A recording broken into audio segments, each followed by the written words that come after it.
Alors ce matin, on est sur cette thématique jubilé qui est arrivée. Tiens, c'est intéressant que de ma Bible tombe ce vieux papier, un vieux papier d'époque, samedi 25 mars 1989. Qui n'était pas né dans cette salle en 1989? Timothée, t'étais pas né en 80. Jésus, Nathalie, t'étais née en 89? Ah, t'étais pas née?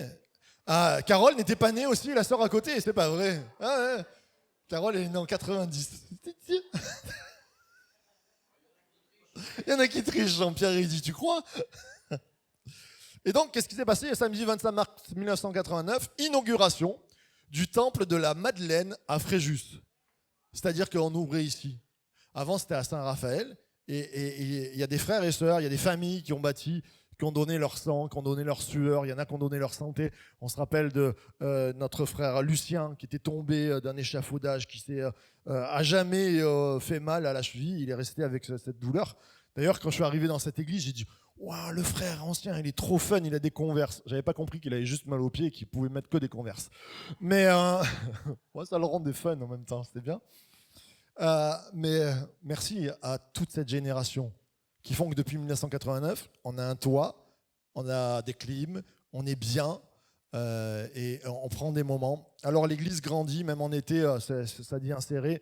On va passer au mois d'août à une vague de travaux un peu plus gros pour ceux qui étaient là à l'Assemblée Générale pour mettre 50 chaises, 40 à 50 chaises en plus dans l'église. Comment on va faire? Eh bien, vous verrez ça.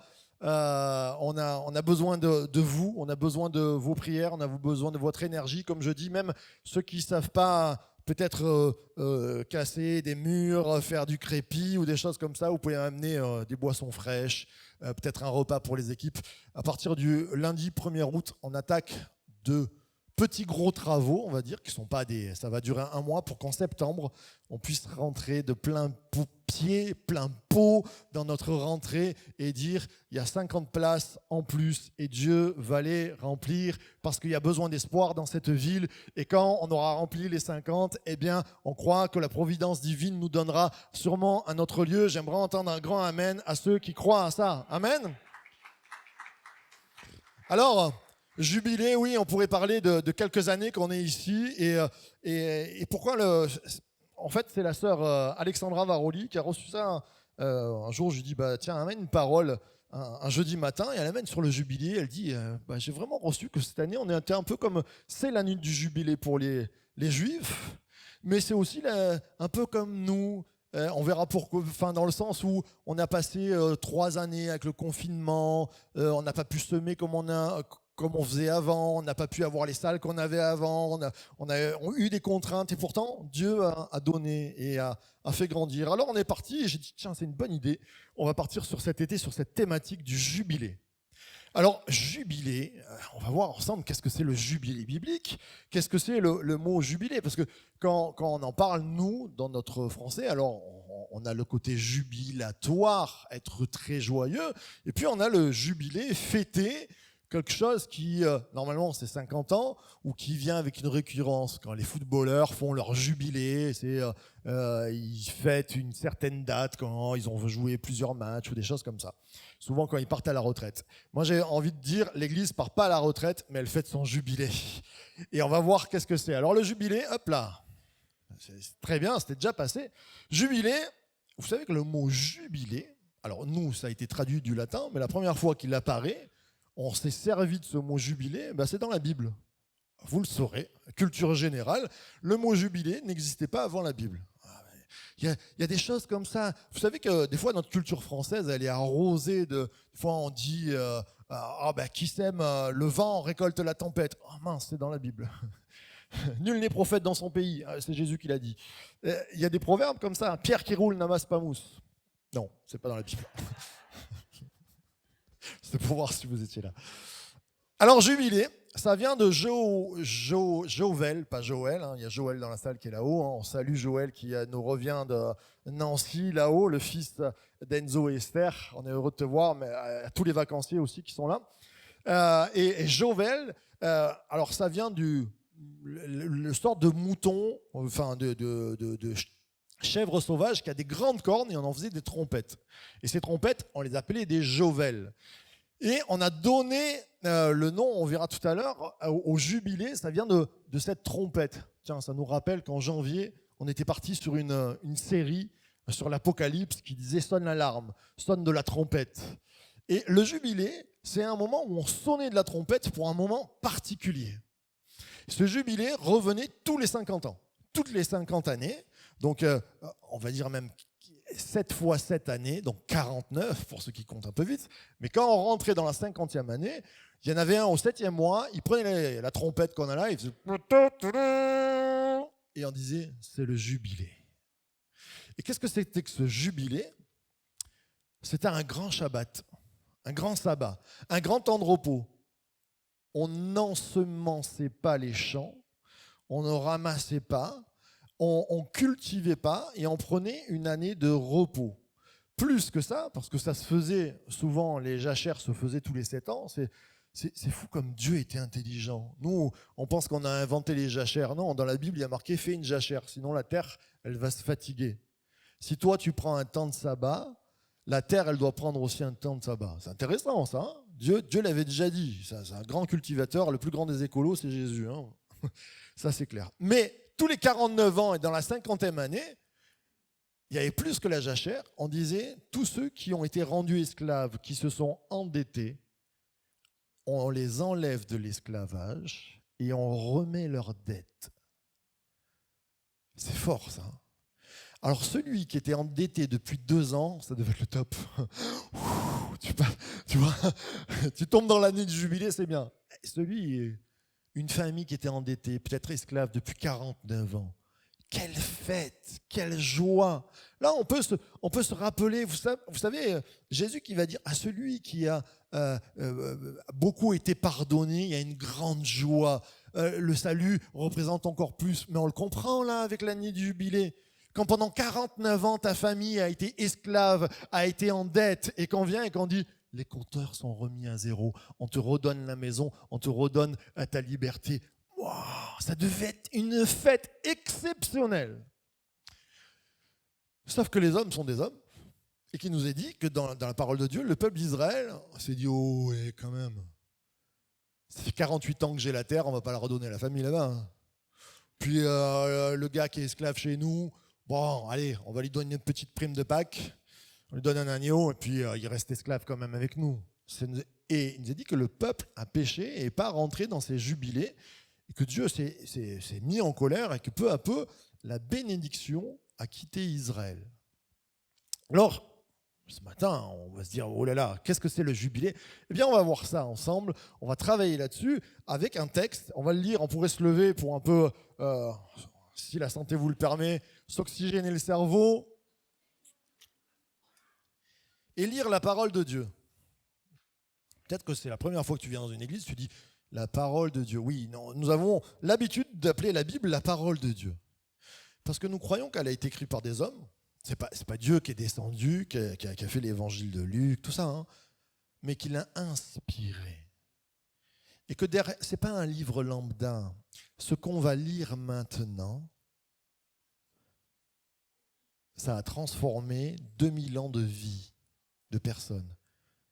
Ça m'a transformé, ça peut te transformer ce matin.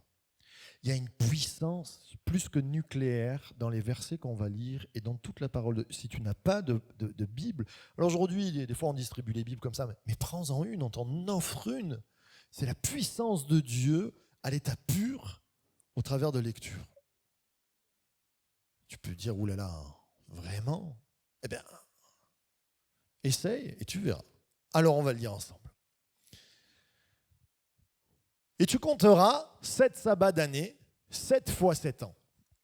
Et les jours de ces 7 sabbats d'année te feront 49 ans. Et au 7e mois, le 10e jour du mois, là, ceux qui ne sont pas matheux, les littéraires, ils ont déjà lâché, on essaie de se concentrer, tu feras passer le son brillant de la trompette, le jour des propitiations, le Yom Kippour, le jour du grand pardon, vous ferez passer la trompette par tout votre pays. Vous déclarerez année sainte cette 50e année, et dans tout le pays, vous proclamerez la libération de tous ses habitants. Ce sera pour vous l'année du jubilé. Chacun retrouvera la possession de sa terre et chacun retournera dans sa famille. J'aimerais entendre un grand amen, amen et amen. On peut prendre place. Alors, qu'est-ce que c'est que toute cette histoire, ces chiffres? Qu'est-ce que tu viens nous parler encore de l'Ancien Testament, Pasteur Marc? Nous, on aime le Nouveau Testament. Je dis toujours que le Nouveau Testament s'éclaire à la lumière de l'Ancien Testament. Si on a une Bible et un Ancien Testament, c'est que c'est important de comprendre. Et je vous parle souvent de... Oh, qui c'est qui a dit ça? Qui lève la main?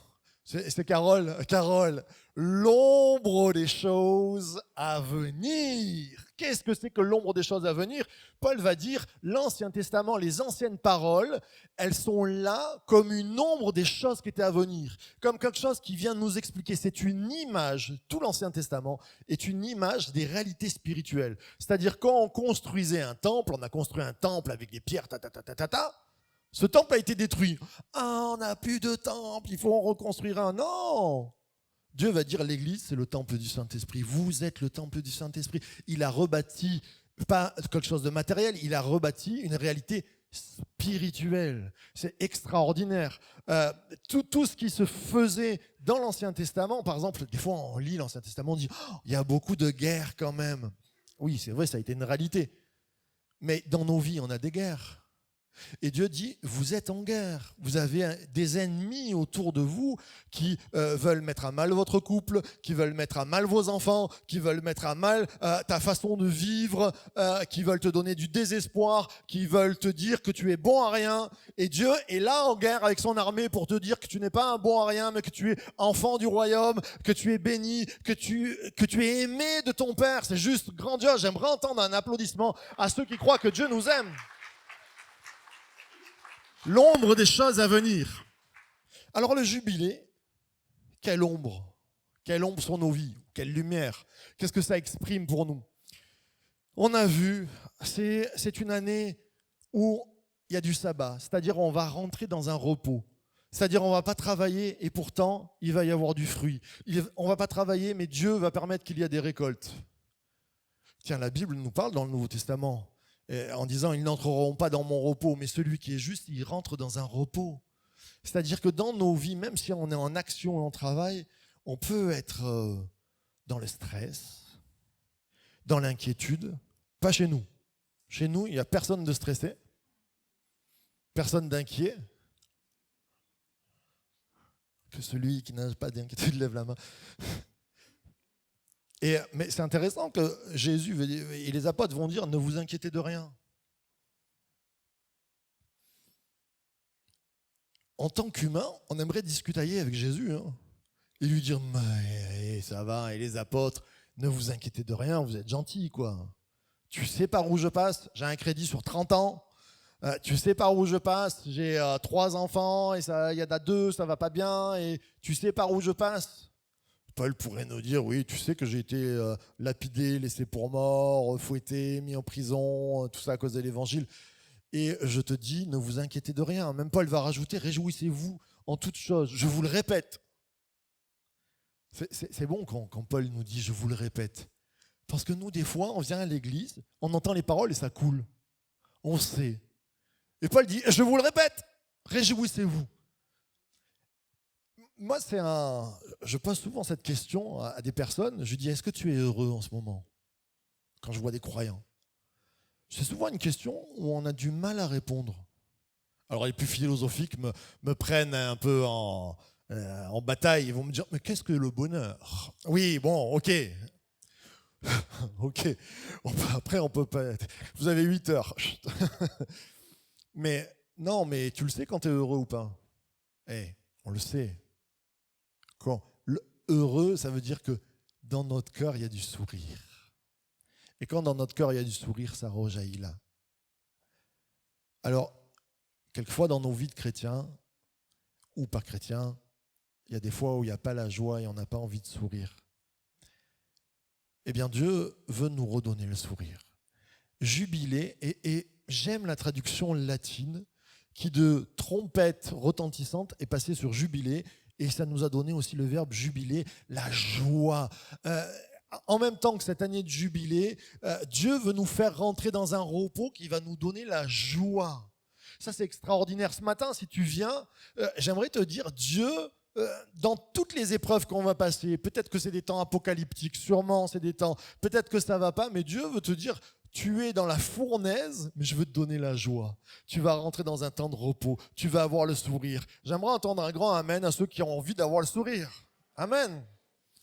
Alors, l'ombre des choses à venir, ce jubilé, c'est une année de repos, c'est une année de libération. Et on a ce chiffre 49 et 50.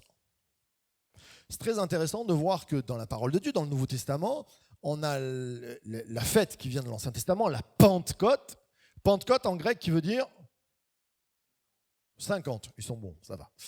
Mais en hébreu, ça s'appelait Shavuot. C'était la fête des semaines.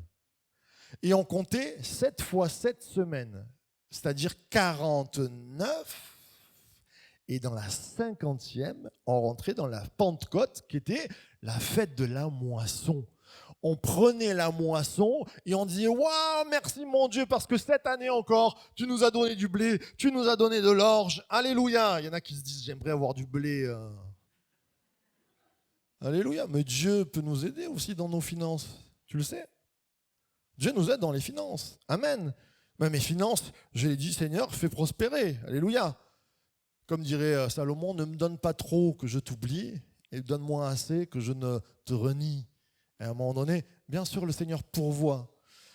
Alors, dans tout cela, la fête de la Pentecôte, pourquoi ça me rappelle ça? Parce qu'il y a ce chiffre 50, il y a ce chiffre de la moisson, et dans le jubilé, Dieu va dire, vous allez moissonner pendant tellement bien que vous n'allez pas semer sur cette année-là. Il y aura une grande moisson avant. Et on sait que la Pentecôte dans le Nouveau Testament, qu'est-ce que c'est? C'est à un moment donné, ils se mettent à prier, Jésus s'en va et dit aux apôtres, attendez, avant que je m'en aille, qu'est-ce que vous allez faire? Vous restez à Jérusalem, et qu'est-ce que vous allez faire à Jérusalem? Petite question. Attention, qui va avoir les bons points?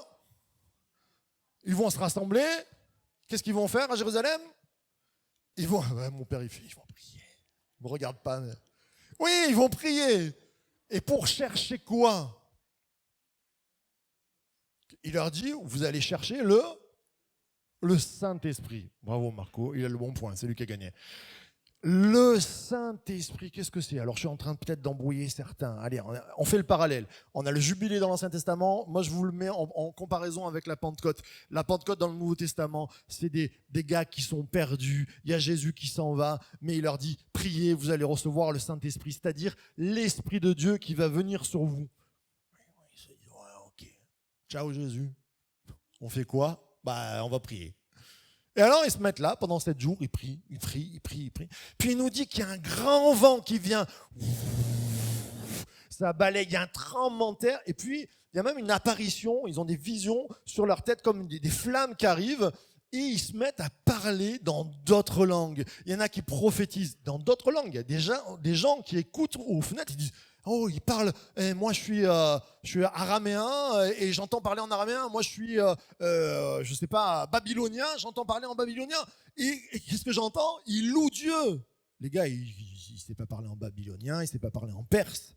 Il reçoit cette puissance. Et même il y en a, il reçoit ce qu'on appelle la langue des anges. À partir de là, on a des croyants qui vont vivre ce qu'on appelle des charismes, c'est-à-dire des dons de puissance, dont le parler en langue, qui existe encore, et au milieu de nous, on y croit, c'est-à-dire des gens qui parlent la langue des anges. Il y en a qui sont en train de se dire, c'est quoi ce truc? On va où? Oui, moi je suis un pentecôtiste, je crois qu'il y a encore ces charismes-là. On en parlera, c'est déjà assez fou pour moi, mais je le crois, parce que je l'ai vécu à 12 ans, je ne savais même pas ce que c'était, j'ai prié. Waouh, j'ai reçu cette chose-là. Je vous conseille de chercher Dieu pendant 7 jours si vous n'avez pas le don reçu ce don-là. C'est le baptême du Saint-Esprit fort qui vient sur vous, qui vous donne des dons de puissance aussi. Après ça, ils vont prier pour les malades seront guéris. Ils vont avoir des paroles de prophétie. Ce matin, on avait une parole de prophétie, quelqu'un qui t'a dit « Tu vaux plus que les petits oiseaux », il te le rappelle, que Dieu compte sur toi et qu'il t'aime. Waouh! Ça, c'est parce que c'est la communication depuis la Pentecôte.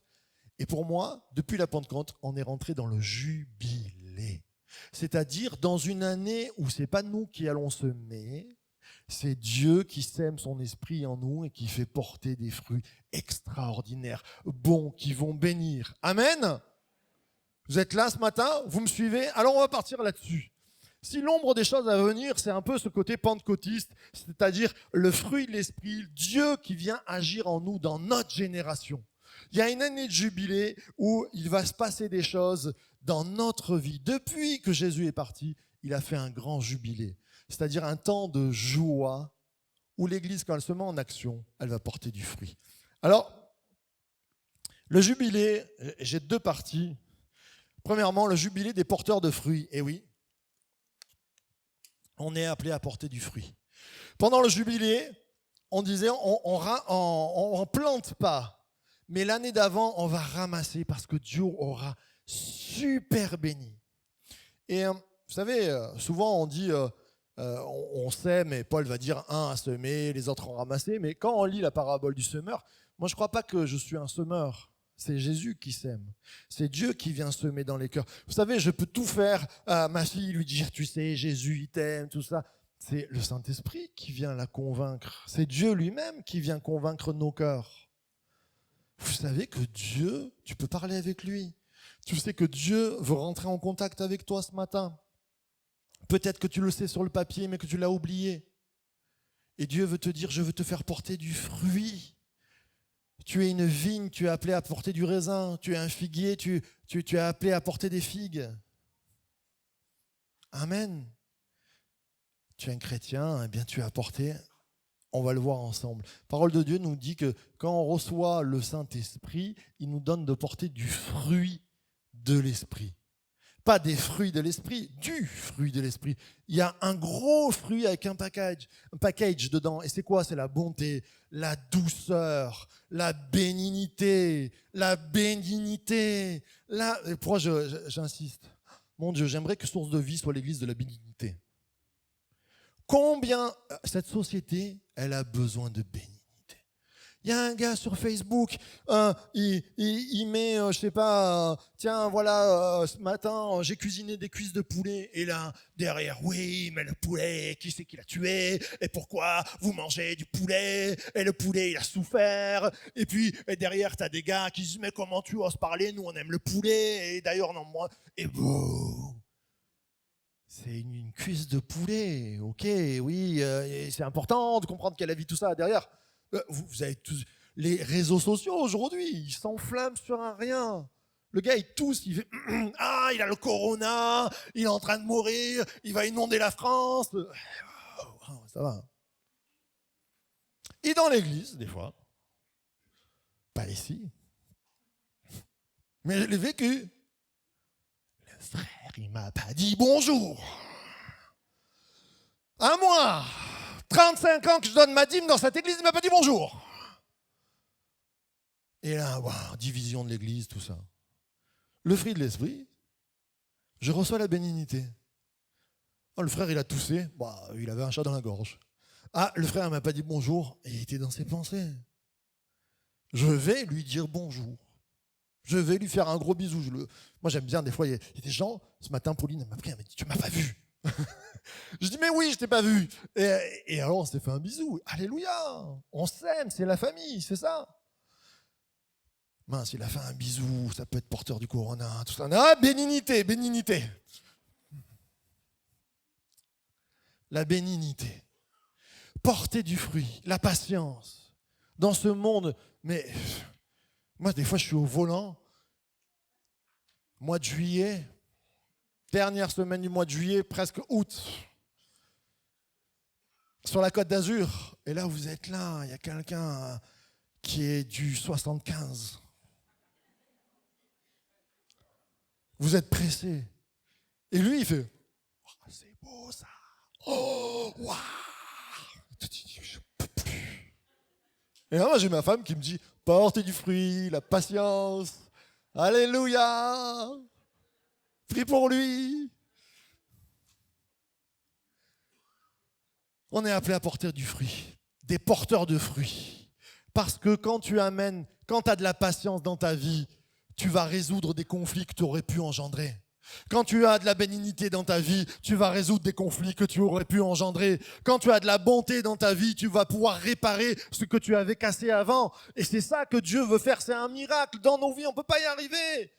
Et dans nos vies, on est un peu comme ce peuple d'Israël qui dit « Oh mais on ne va pas y arriver, comment tu veux? On ne va pas semer, on va tous mourir. » Et Dieu nous dit « Ben oui, meurs un peu à toi-même. Moi, je vais semer pour toi du bon fruit dans ta vie. » Dans le même texte qu'on a lu sur le jubilé, il nous a dit c'est Dieu qui prévoit, j'aime trop ça, Dieu il est trop fort. Il parle à la place du peuple, il s'imagine ce que le peuple va dire, parce qu'il connaît le peuple. Il dit, peut-être direz-vous, que mangerons-nous la 7e année, puisque nous n'aurons ni semé ni rentré des récoltes? Qu'est-ce qu'on va faire? Sachez que la 6e année, je répandrai ma bénédiction sur vous en vous assurant une récolte suffisante pour 3 ans. 3 fois de plus que tu as besoin, le Seigneur veut te bénir. Tu as un caractère impatient, demande au Seigneur qui te donne la patience. Tu es un méchant, demande au Seigneur que tu sois gentil. Il va te rendre 3 fois gentil. Amen. Il y a des femmes, des épouses qui vont « Écoute le pasteur ». Eh oui. Il y a même un enfant qui a fait « Ouais ». Jubilation. Moi, je jubile parce que je me dis, Dieu est celui qui me rend capable dans mes incapacités. Moi, naturellement, combien de fois j'ai parlé avec des croyants? Tu sais, des fois, tu as des croyants et ils me disent, mais moi, ma culture, c'est de faire ça, c'est pour ça que j'y arrive pas. Et moi, je leur dis, moi, je suis d'origine napolitaine.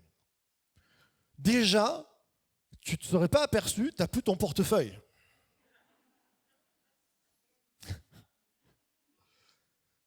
Mais est-ce que je vais dire, oh, c'est trop dur. Franchement, moi, je comprends que Jésus, c'est tout pour moi. Alléluia, gloire à Dieu. Alléluia. Mais ma culture est napolitaine. Oh, j'ai pris un sac ce matin.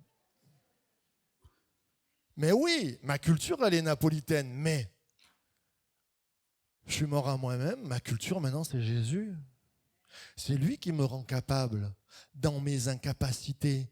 C'est quand moi je me dis mais ça va pas être possible, je vais semer ça mais ça va pas donner ça, parce que dans toute ma nature quand je sème de la colère, je sème de l'envie, je sème de la jalousie, je sème toutes sortes de choses qui vont donner du mauvais fruit. Mais Dieu te dit moi je vais semer à ta place dans ton cœur, laisse-le faire ce matin. C'est ça la jubilation qu'on a. Le jubilé, c'est dire Dieu va faire quelque chose de nouveau dans mon cœur. J'aimerais entendre un grand amen. Alléluia, on peut applaudir le Seigneur.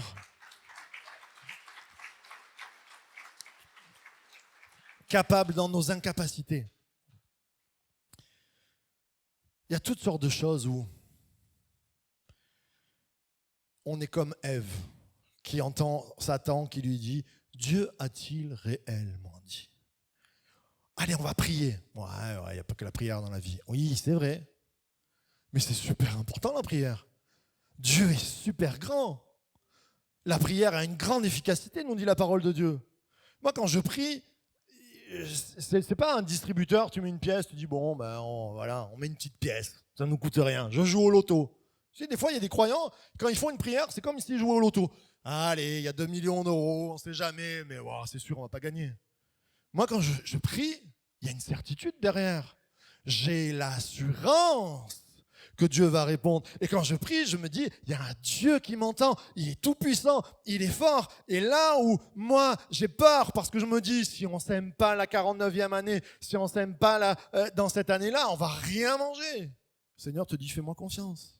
C'est ça la vie par la foi. Il y a une question de confiance, de certitude. Ce matin, j'ai envie de dire à certains qui sont peut-être dans un ballottage, de te dire Dieu est une certitude, la foi est une certitude. Il veut t'engager sur ce chemin et il te dit compte sur moi, je vais te bénir 3 fois plus. Et ça, c'est important qu'on puisse le saisir. Parce qu'il y a plein de fois où des fois les gens me disent, tu sais, j'ai besoin de travailler, je ne peux plus venir à l'église. Et j'ai toujours alors moi, je suis un gentil, je suis compréhensible, je dis oui, je comprends, je souffre avec eux, tu sais.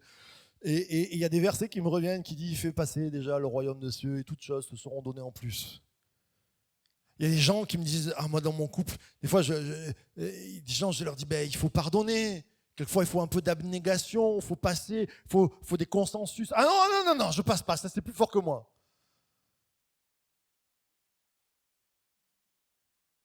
Quelquefois, des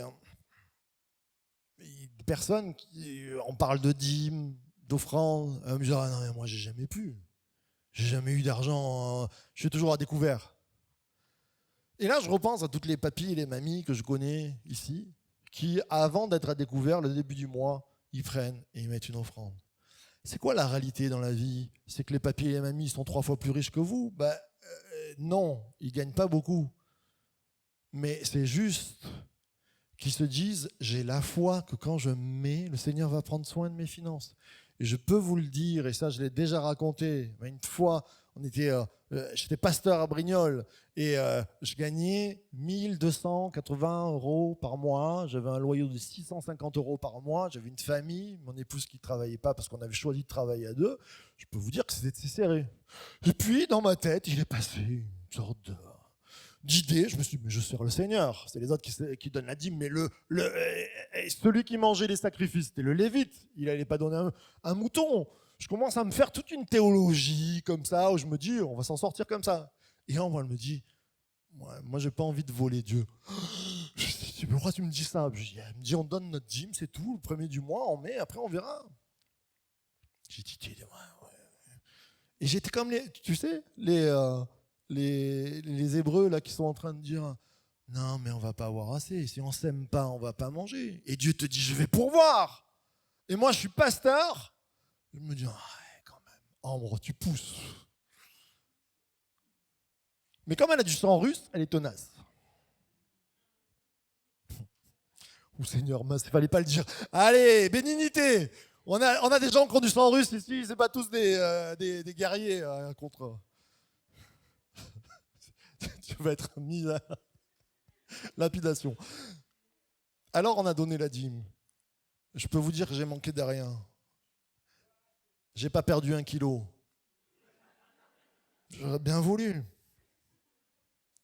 On a manqué de rien. Mes enfants étaient habillés. Et on n'a rien demandé aux autres. Et Dieu a pourvu. Je le dis, et vous vous rappelez, mais pour certains, vous le savez, pour d'autres, je le rappelle, on était en Israël.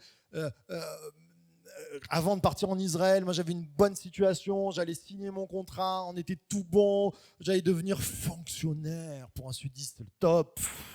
Fonctionnaire avec plus, cadre plus et tout ça. Waouh, génial! Je viens d'avoir Eliona, elle a 1 an et demi. Le Seigneur nous rappelle et dit, tu t'en vas là-bas en Israël. Déjà, quand j'ai dit Israël, ma famille, ils avaient la sueur comme ça.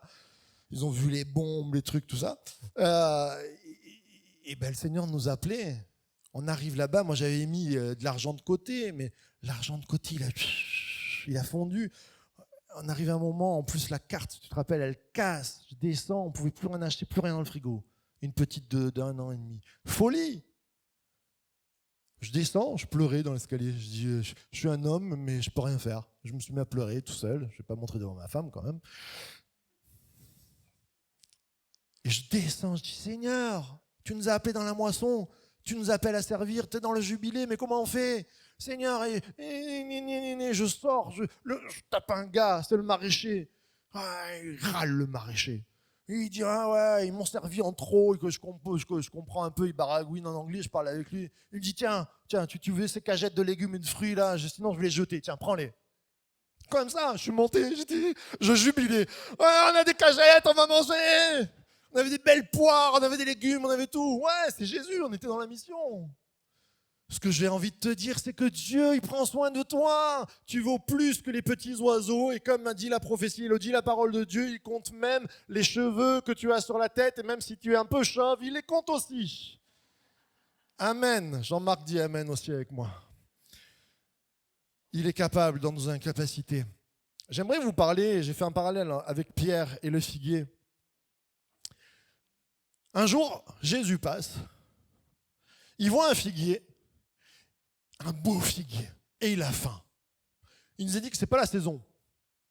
Donc, pas de saison, pas de figue. Il est là, il est beau ce temps. Qu'est-ce que Jésus fait? Qu'il soit maudit ce truc, ce figuier là, il passe. Les apôtres ils disent ouais, il doit être, je sais pas, ça va Jésus? Bon, ils sont allés acheter 2 sardines à côté.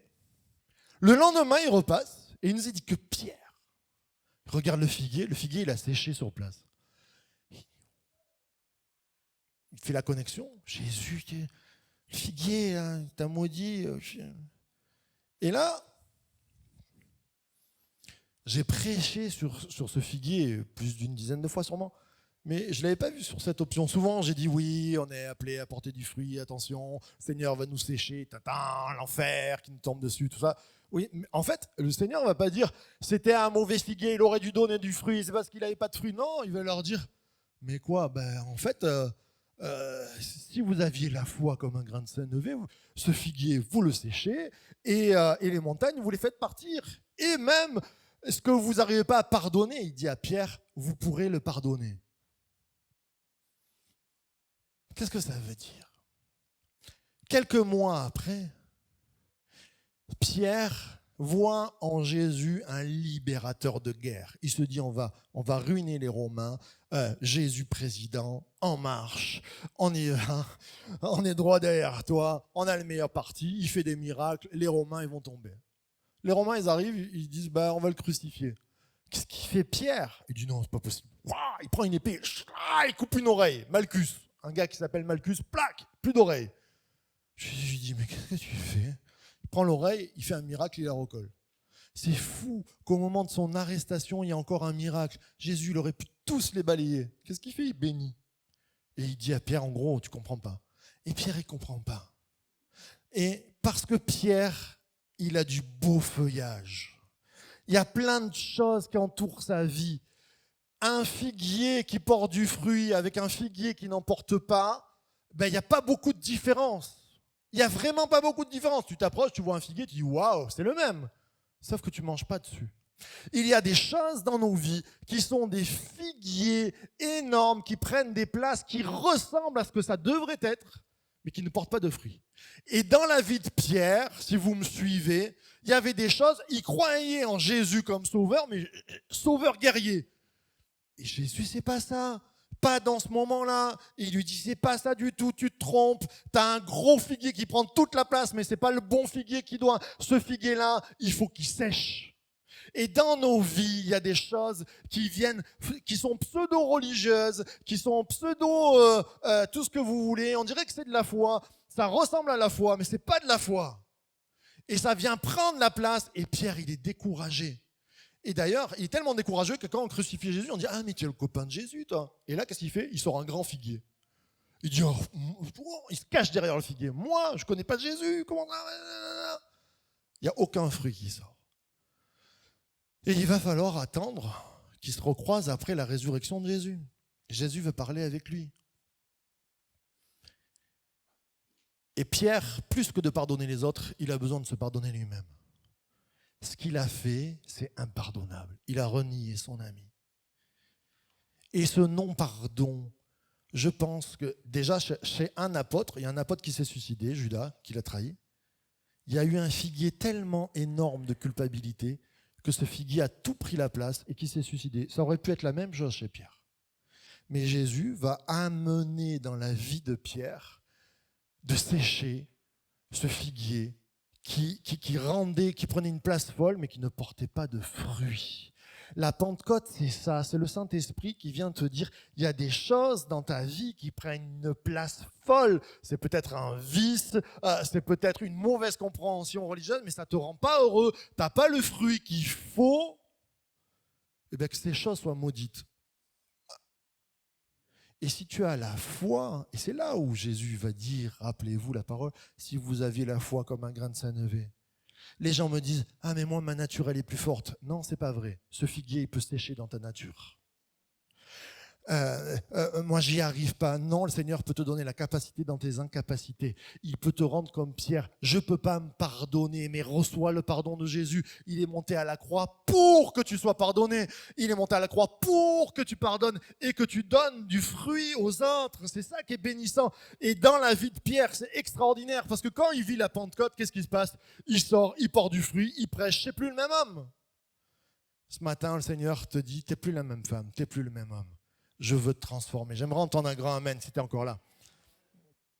Alors, je passe vite sur cette portion-là, mais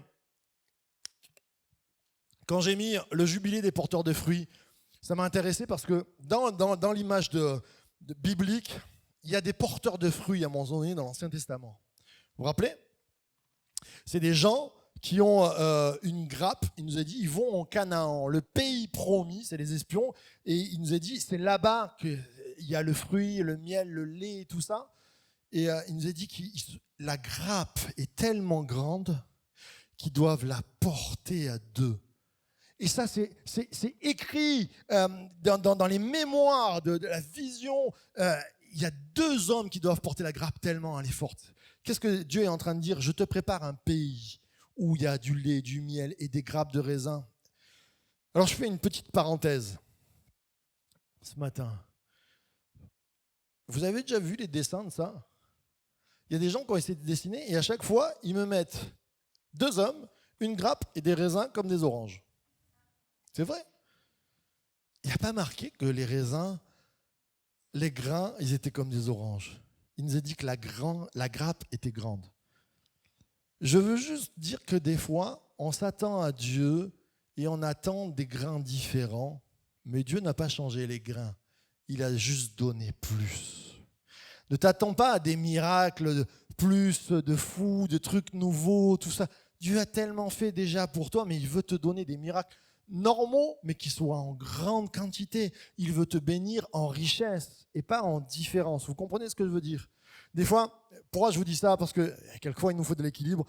J'ai été dans des endroits où des fois, on avait déjà le parler en langue, c'était pas assez. On avait déjà des miracles de guérison, c'était pas assez. Il nous fallait les paillettes d'or. Et alors, les gens, ils attendaient des paillettes d'or parce que peut-être qu'une fois, dans la vie de quelqu'un, il a prié, il a vu des choses. Mais tout le monde devait les avoir. Mais ça, pour moi, c'est des faux raisins. Il y a même des gens qui attendaient les plumes d'ange. Et ça, c'était rigolo parce qu'il y en a un qui avait pris la photo. Il avait dit, on a reçu la bénédiction des plumes d'ange. Et tu voyais sur la batterie du gars une plume je sais pas, de canard, de doudoune, quoi. Et il y a un gars qui a dit, je ne savais pas que les anges avaient des plumes de canard sur le dos. Mais parce qu'après, on en devient ridicule. Attention, moi, je cherche le Dieu du miracle. Je ne cherche pas le miracle en lui-même. Et je ne cherche pas une grappe avec des raisins comme ça, c'est faux. Ça, c'est l'imagination des hommes qui les a dessinés comme ça. Il nous a dit que la grappe était grande. Il veut te donner beaucoup. Il ne veut pas te donner différemment. Il veut te donner son amour et c'est largement suffisant. Attends-toi à lui. Amen. C'est le jubilé des porteurs de fruits. Il y a des grandes richesses. Et je crois que les pentecôtistes, on croit qu'il y a de la richesse. Quand il y a une prophétie qui nous est donnée, quand il y a un don de guérison, ce matin encore, tu peux être guéri ce matin. Alléluia. Ça, c'est bon. Puis c'est le jubilé des porteurs de liberté. Je vais demander à Pascal si tu veux bien venir. C'était une année où on ne semait pas et on faisait confiance à Dieu, mais c'était une année aussi où on libérait. On libérait les esclaves. Et ce texte vient parler, il est tellement beau. Si ton prochain qui vit, c'est dans le même texte, hein, je ne vous ai pas lu parce qu'il y avait 40 versets, certains se seraient déjà endormis. Si ton prochain qui vit près de toi s'appauvrit et tombe dans la misère, tu lui viendras en aide, même s'il est étranger ou immigré, afin qu'il survive à côté de toi. On le relit, parce que je sens que, peut-être j'étais un peu long ce matin, mais on se concentre. Si ton prochain qui vit près de toi s'appauvrit et tombe dans la misère, tu lui viendras en aide, même s'il est étranger ou immigré, afin qu'il survive à côté de toi.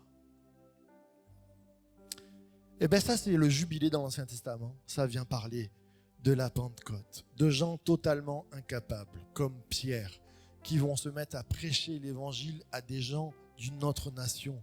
Pierre étant le premier, il est allé voir Corneille, un Italien. Alléluia, merci pour Pierre. Pierre, il était à la limite du suicide. Il était à la limite de jamais se pardonner. Il était dans cette... Le Seigneur lui donne de porter du fruit. Il rentre dans ce pardon. Il rentre dans cette richesse. Qu'est-ce qu'il va faire ? Il va prêcher l'évangile. Il va voir Corneille. Toute la maison de Corneille se tourne vers Dieu. Ils sont dans une liberté. Il y a d'autres endroits où il y a Paul qui est en prison. Il y a les prisonniers qui sortent et le gardien de prison, il dit non mais c'est pas possible. Qu'est-ce qui se passe ? Il y a eu un tremblement de terre. Et Paul dit, mais t'inquiète pas, c'est juste ils sont tous là, ne te suicide pas, parce que cet homme voulait suicider. Et quand il prêche la parole, on passe d'un homme aussi là qui était dans le suicide, et peut-être quelqu'un qui a des idées de suicide ce matin, peut-être quelqu'un qui a des idées d'en finir. Le Seigneur te dit, il y a un avenir pour toi. Ne mets pas fin à ta vie comme Pierre, comme ce gardien de prison, où le Seigneur a dit, hey, il y a une nouvelle vie pour toi. Et l'église, source de vie, elle est appelée à prêcher ça, à ceux qui sont tombés dans la misère autour de nous, à ceux qui sont immigrés, à ceux qui sont appauvris. La parole de Dieu nous dit, heureux les pauvres. Que le pauvre dit, je suis riche. Que le faible dit, je suis fort. C'est la prédication de l'église source de vie. Rentrer dans ce jubilé pentecôtiste, c'est dire, il y a de l'avenir pour la vie de ceux qui souffrent autour de nous. Alors, il quittera ton service, lui et ses enfants, pour retourner dans sa famille et rentrer en possession du patrimoine de ses ancêtres. On a un ancêtre commun, Adam. Il avait une richesse, il avait l'éternité. Et puis, il s'est fait voler cette bénédiction, nous dit la Bible. Et avec lui, on est rentré dans une sorte d'esclavage. L'esclavage de ne pas pouvoir résister au péché, l'esclavage de ne pas pouvoir résister à certaines tentations, l'esclavage de ne pas pouvoir mesurer ses paroles, l'esclavage d'être un tricheur, l'esclavage d'être tellement sous le joug de l'argent parce que c'est ça le but de notre vie. Toutes sortes d'esclavages qui ne nous rendent pas heureux. Et Dieu est en train de dire, voici qu'avec ce nouveau jubilé, avec le Christ, ils rentreront en possession des patrimoines de ses ancêtres, c'est-à-dire dans une vie sainte, une vie heureuse, une vie joyeuse, une vie éternelle. On pourrait se lever ensemble ce matin.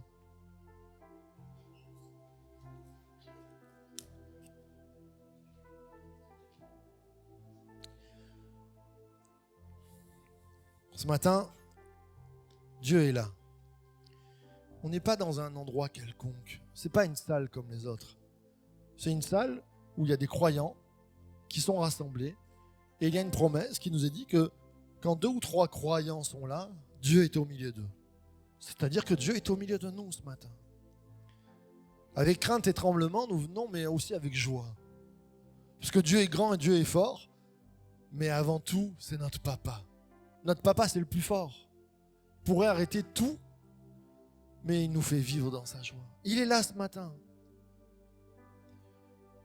Et au travers de cette idée du jubilé, il veut te dire, peut-être que tu as tout perdu dans ta vie. Eh bien, il veut te faire rentrer dans la joie.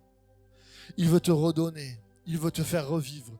Peut-être que tu es sur un terrain où tu t'inquiètes et où tu te dis, mais on ne va pas s'en sortir.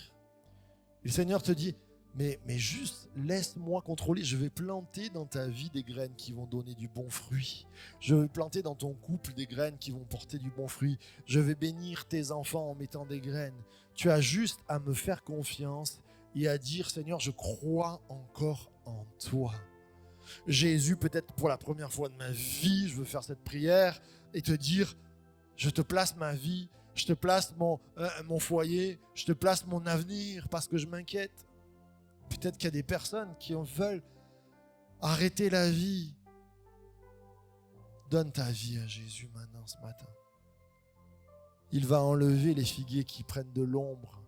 Il va maudire ces choses-là pour mettre des figuiers de bénédiction, des figuiers qui portent du fruit, pour faire de ta vie une vie comme Pierre, qui repart de l'avant, qui construit, qui donne de l'espoir.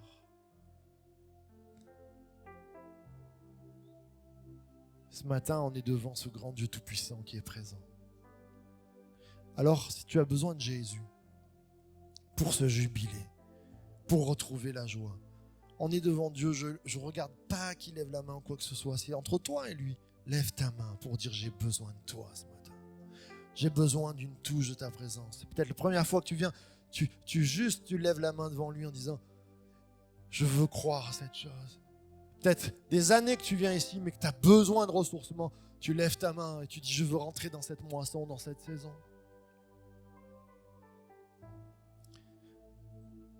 Seigneur, tu es le Dieu de l'impossible. Tu es celui qui nous prend par la main. Seigneur, maintenant, je te prie pour chacune des mains qui sont levées, surtout ceux qui sont dans le désespoir le plus complet. Seigneur, viens changer le désespoir par l'espoir. Viens mettre ta vie. Viens mettre ta paix. Viens mettre ta joie. Viens mettre ta bonté.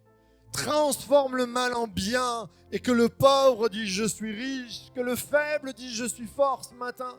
Je te prie aussi pour ceux qui veulent se réengager et qui disent Seigneur, j'ai besoin d'une nouvelle moisson dans ma vie. Maintenant qu'il y ait une nouvelle moisson de l'Esprit. Saint-Esprit descend sur nous. Saint-Esprit vient faire ce travail de ce Dieu de l'impossible qui nous fait rentrer dans nos capacités, nous qui sommes incapables. Jésus, rends-nous cet héritage volé, rends-nous cette possession volée et que maintenant nous rentrions dans ton appel au nom de Jésus par le Saint-Esprit. Amen, amen et amen.